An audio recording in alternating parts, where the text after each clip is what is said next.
Well, nakita natin ngayon, hindi lang fruit salad yung mga lumabas sa pangalan. Pati mga pangalan ng mga senador. Naglabasan, ginamit. Kaya ito, nagresulta pa ng mga notice of disallowance. Dahil bukod pa dito, lumalabas din. May mga petsa na ginamit kung saan ang ginamit daw yung pondo na confidential fund ay sa mga Christmas party, sa tree planting, na wala namang kinalaman sa intelligence gathering. So, kaya nga, inilabas yung notice of disallowance. So sa mga ganitong mga instances, kung ano sa tingin nyo, bakit may mga Christmas party, may mga may iba pang activities ang lumalabas? Ibig sabihin, hindi nila ma-justify yung confidential funds?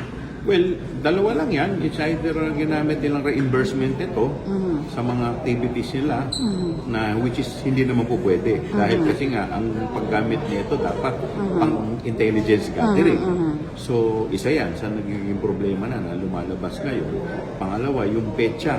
Diba? Kasi kung maalala ninyo, December, ibinigay yung confidential fund, December 2021. Pero lumalabas dito sa mga petsang ito, November. So, lahat ito, mga naglalabasan ngayon na mali yung talagang paggamit. Ito, ginamit nila yung confidential fund sa maling bagay.